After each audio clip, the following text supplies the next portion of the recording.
임재의 세 가지 면. 정원. 야곱이 잠이 깨어 이르되 여호와께서 과연 여기 계시거늘 내가 알지 못하였도다. 첫째로, 주님은 관념이 아니고 실제입니다. 나는 어떤 분이 설교를 하는 것을 보았습니다. 그분은 무엇인가 메시지를 전달하기 위하여 애를 쓰고 있었습니다. 그러나 그분이 전달하는 것은 주님 자신이 아니고 어떠한 개념, 어떠한 진리, 어떠한 깨달음에 대한 것이었습니다. 그것은 좋은 이야기입니다. 그리고 신앙생활에 유익한 이야기일 것입니다. 그러나 그는 살아계신 주님을 보여주고 있는 것인가요? 기독교 신앙은 어떠한 교훈이나 가르침이 아닌 주님 자신을 보여주는 것, 그것이 바로 기독교의 실제인 것입니다. 기독교는 결코 어떠한 교훈이나 지식에서 끝나는 것이 아닙니다. 그것은 하나님의 살아계심을 맛보고 경험하는 것입니다. 사역자가 주님을 가까이 실제적으로 경험하게 되면 그는 자기가 만난 그 주님을, 자신이 경험한 그 주님을 나누어주게 됩니다. 그러나 그러한 실제적인 가까우심에 대하여 알지 못한다면 그는 주님에 대하여, 진리에 대하여 열심히 설명하고 또 설명합니다. 그는 어쩌면 자신의 날카롭고 독창적인 깨달음과 해석에 대하여 긍지와 자부심이 충천할지도 모릅니다. 그러나 그런 지식을 듣고 감동을 받고 변화되는 사람들은 그리 많지 않을 것입니다. 그러나 사역자가 주님을 개인적으로 가까이 교제해서 안다면 그는 자신이 알고 경험한 주님에 대하여 이야기하게 될 것입니다. 비록 그것이 완전하지 않다 하더라도 그것은 책을 읽어서 알게 된 주님과는 차원이 다릅니다. 흑백 TV와 컬러 TV의 차이가 난다고 할까요? 오늘날 설교의 트렌드가 있다면 바로 이것입니다. 오늘날 인정받는 설교는 내가 만난 예수, 내가 체험한 기독교 신앙입니다. 기도에 대해 너무 많이 들어서 이제는 진부합니다. 그런데 내 목회자가 기도해 보니까 이렇더라. 이건 어필이 됩니다. 봉사에 대해 무슨 설명을 해주는 것, 이제는 별로입니다. 그런데 내 목회자가 봉사해 보니까 이렇더라. 이건 설득력이 있습니다. 내 목회자가 기도, 봉사해 보니까 안 되더라. 어렵더라. 이것 또한 설득력이 있습니다. 정 안 되면 그 분야에 많은 체험을 쌓으신 분을 초빙하거나 그분의 간증을 인용해서라도 성경 지식과 더불어 체험을 전달해야 합니다. 이제는 단순히 성경에 나타난 개념들을 해석하고 설명해 주는 것으로 청중들은 만족하지 않을 것입니다. 실제로 자기가 맛본 주님의 향취와 영광과 그 놀라우신 사랑에 대하여 설교자는 나누고 싶을 것입니다. 만약 그러한 것이 없다면 다만 추론에 불과한 많은 이야기들을 지루하게 계속 해나갈 수밖에 없습니다. 그러한 문제는 기도, 봉사, 말씀, 경건, 전도, 찬양, 사랑, 인내, 충성, 긍휼 등 이런 기독교 신앙의 덕목들을 체험화해서 제 것으로 만드는데 속성으로 되지 않는다는 것입니다. 적어도 10년 이상의 수도자 생활이 요구될 것입니다. 그런데 늦었더라도 지금부터 그 수도자, 구도자 생활이 시작되어야 나중에 10년 후에는 사람들에게 어필하는 설교를 할 수 있습니다. 안 그러면 평생 수박 겉핥기 하다가 그칠 것입니다. 기독교의 독특한 진리는 주님의 인격성입니다. 어느 다른 종교도 이와 같이 인격에 기초하고 있지 않습니다. 예를 들어 불교에서도 부처의 가르침을 이야기하지만 부처 안에 거하고 부처를 사랑하며 부처를 먹고 마시라고 이야기하지 않습니다.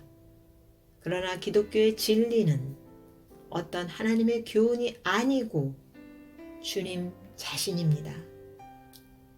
주님을 개인적으로 만나고 인격적으로 아는 것이 기독교입니다. 주님과 관계를 맺고 주님의 소유가 되며 나를 깨트려 주님의 손에 붙들리게 하는 것이 기독교입니다. 그것은 지식이나 교훈의 차원이 아니고 불가피하게 체험의 차원입니다. 예를 들어 내가 박지성 선수에 대한 객관적 지식을 많이 가지고 있는 것과 박지성 선수와 개인적으로 친밀하게 아는 것은 전혀 다른 차원입니다. 기독교 신앙은 상대방에 대하여 논문을 쓰는 것이 아니고 그 사람과 가까이 지내는 것입니다. 그것이 기독교의 실제이며 모든 능력과 자유함과 풍성함과 기쁨이 넘치는 신앙생활의 비결입니다. 인생을 살다 보면 누구나 수많은 깨달음과 교훈을 얻게 됩니다. 굳이 다른 종교를 찾지 않더라도 누구나 다 남들에게 가르치고 싶은 것이 있습니다. 그러나 기독교는 그런 삶의 교훈 차원이 아닙니다. 기독교는 주님을 아는 것입니다. 우리는 어떤 교훈이나 진리를 붙들지 않습니다. 우리는 오직 주님 자신을 붙듭니다. 그것은 같은 것이 아닙니다. 교훈이나 진리 자체는 생명이 아니며 인격이 아닙니다. 그것은 차가운 것이며 기계적인 것입니다. 그러나 주님은 생명이시며 인격이십니다. 우리가 진리와 지식을 가지고 있으나 주님과 개인적이고 친밀한 만남을 가지고 있지 않다면 그것은 올바른 신앙이 아닙니다. 오직 주님만이 진리이시며 생명이십니다. 주님은 살아계신 생생한 실제입니다. 주님을 경험할 때 그분은 바로 옆에 계신 살아계신 분이며 개념이 아니라 임재하시는 분이시라는 것을 알게 될 것입니다. 사람들이 죄에서 해방되고 승리의 삶을 살지 못하는 이유는 그분의 임재 앞에서 살지 않기 때문입니다. 많은 이들이 주님에 대한 어떤 관념을 가지고 있습니다. 신앙에 대한 어떤 생각의 틀을 가지고 있습니다. 그리고 그것은 그가 접촉하는 사람이나 배우는 신학에 따라 바뀌어집니다. 그것은 주님에 대한 구체적인 경험이 부족하기 때문입니다. 우리는 결코 어떤 이론이나 지식을 믿는 것이 아니라 살아계신 선명한 실제이며 인격이신 그분을 믿고 경험하는 것입니다. 바로 우리 곁에서 움직이시고 말씀하시고 내 방안을 걸어 다니시는 그러한 분을 믿는 것입니다. 나는 어떤 불신자 친구가 이렇게 이야기하는 것을 들었습니다. 거참 예수 믿는 이들을 보면 신기하다. 기도라고 하면서 혼자서 계속 많은 이야기를 하는데 그거 다 외워서 하는 것도 아니고 참 희한하다. 물론 그가 보면 신기할 것입니다. 왜냐하면 그가 볼 때 기도란 분명히 혼자 하는 것이기 때문입니다. 그들은 우리가 기도하는 것이 결코 혼자 중얼거리는 것이 아니며 살아계신 분과의 실제적이고 직접적인 대화라는 것을 알지 못합니다. 그러나 어찌 보면 기도에 대하여 알고 있으며 이미 많은 경험을 가지고 있는 이들도 실제적으로 주님을 접촉하지 못하고 습관적으로 기도하고 있는지도 모릅니다. 그 경우에 그의 기도 생활은 그리 즐겁고 행복하지 않을 것입니다. 기도는 실제적인 주님과의 만남입니다. 그러므로 기도는 주님의 임재를 실제로 경험하는 수준만큼 달콤하고 행복해지고 아름답고 풍성한 열매로 가득하게 됩니다. 임재는 실제적인 주님을 경험하는 것이며 그렇게 우리가 주의 사실적인 임재에 예민해질 때 우리는 기도, 예배, 찬양, 그리고 일상의 모든 삶에서 아주 새롭게 될 것입니다.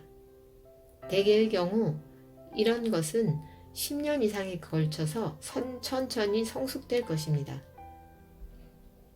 주님은 지금 임재하시는 분입니다.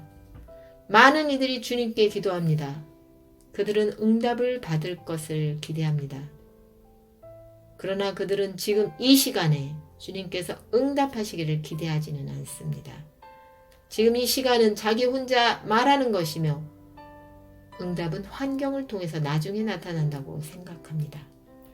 그들은 지금 바로 자기 곁에서 주님께서 그의 기도를 듣고 계시며 그들에게 무엇인가 말씀하기를 원하시며 그들과 실제적으로 대화를 하기 원하신다는 사실을 잘 인식하지 못합니다.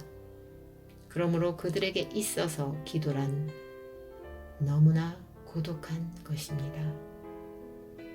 그들이 영의 상태에 대하여 느끼고 알게 되며 주님의 임하심과 말씀하심에 대하여 기도하고 조금 예민해진다면 그들은 기도할 때에 많은 어떤 예감이나 느낌, 감동, 기쁨이나 슬픔, 소원들이 일어나게 되는 것을 알게 될 것입니다. 그들은 차츰 그러한 것들이 우연히 일어나는 것이 아니며 바로 그 시간에 주님께서 그들에게 말씀하시는 것이며 응답은 결코 미래에 오는 것이 아님을 알게 될 것입니다. 현실로는 미래에 나타나더라도 응답은 즉시 얻습니다. 그들이 바로 지금 임하시는 주님에 대하여 차츰 경험을 쌓아가게 되면 그들은 지금 자신들의 기도가 제대로 이루어지고 있는 것인지 아니면 뭔가 막혀 있어서 그것들을 허물어야 하는지에 대하여 알게 될 것입니다. 즉 그들이 지금 임하시는 주님에 대하여 알게 될 때 그들의 기도와 찬양, 예배는 아주 실제적으로 바뀌게 된다는 것입니다. 그들은 더 이상 개념적인 기도나 개념적인 예배나 교제가 아닌 실제인 주님과 바로 그 시간에 교통을 나누는 것입니다. 물론 우리의 기도와 주님과의 교통은 우리가 언젠가 육체의 허물을 벗고 온전한 영의 몸을 가지고 하는 온전한 상태와는 많은 차이가 있을 것입니다. 그러나 그럼에도 불구하고 우리가 이 땅에 살면서 주님과 좀 더 실제적인 교통과 만남을 가지게 될 때 우리는 주의 놀라우신 은총과 능력과 역사하심을 알게 될 것입니다. 주님은 바로 이곳에 임하십니다. 주님은 우리가 있는 그 공간에 계십니다. 그분은 우리를 지켜보시며 우리와 함께 계십니다. 사랑과 영혼이라는 영화를 보면 죽은 영혼이 살아있는 그의 사랑하는 이에게 나타났을 때 그가 알아보지 못하고 슬퍼하는 장면이 나옵니다. 그것은 마치 우리가 기도할 때 모든 생활을 할 때 바로 곁에 계신 주님을 의식하지 못하고 살아가는 것과 비슷합니다. 어떤 여집사는 이혼 후에 몸도 연약한 상태에서 지치고 힘들게 살아가고 있었습니다. 그녀의 집은 높은 언덕 위에 있었는데 그녀가 퇴근 후에 자기 집까지 걸어 올라가는 길은 몹시 피곤하고 힘든 길이었습니다. 여집사는 기도하다가 자기 모습에 대한 환상을 보았습니다. 뭘 잘 보는 일부 사람도 있습니다. 그것은 자기가 하루의 일과를 마치고 지치고 피곤한 몸으로 그 높은 언덕 위에 있는 자기의 집으로 가고 있는 장면이었습니다. 그때 그녀는 그 높은 언덕 위에서 주님이 미소를 띠면서 그녀를 기다리고 있는 모습을 보았습니다. 그것은 마치 주님이 힘들지? 어서 오너라. 내가 여기서 기다리고 있다. 하고 말씀하시는 것 같았습니다. 그녀는 기도를 마친 후 말했습니다. 하루의 삶이 아무리 피곤하더라도 주님께서 그렇게 자신을 기다리고 있다는 것이 너무나 힘이 되고 위로가 된다고 하는 것이었습니다. 그녀는 기도 중 환상을 통해서 자신이 평소에 잘 느끼지 못했던 주님이 자기 곁에 임재해 계시다는 사실을 이제 확신하게 되었습니다. 우리는 주님이 우리와 같이 실제적으로 거하시고 함께 하시며 우리가 거하는 그 공간, 그곳에 바로 같이 계신 것을 인식해야 합니다. 다만 우리의 관심과 의식이 다른 데에 가 있기 때문에 이를 인식하지 못하고 있는 것뿐입니다. 사람들은 육체의 눈에 보이는 것 외에는 잘 믿으려고 하지 않습니다. 또한 어떠한 특별한 체험을 했거나 아주 영적인 사람에게만 그러한 일이 있을 수 있다고 생각하는 경향이 있습니다. 그러나 결코 그렇지 않습니다. 주님은 언제나 어디서나 우리와 함께 거하십니다. 우리가 그 사실에 대하여 좀 더 예민하게 인식하게 될 때 우리의 모든 삶은 분명히 달라지게 될 것입니다. 당신이 당신의 주위에 아주 가까이에 있는 주님을 인식하기 시작할 때 당신의 삶은 달라질 것입니다. 예배당은 아무래도 주님의 임재를 경험하기에 유리한 장소입니다. 그런데 우리는 자기 집, 자기 방에서도 주님을 깊게 만나야 합니다. 주님을 교회에서나 기도원에서가 아니라 자신의 방에서 만나게 될 때 그것은 진정 행복한 일이 될 것입니다.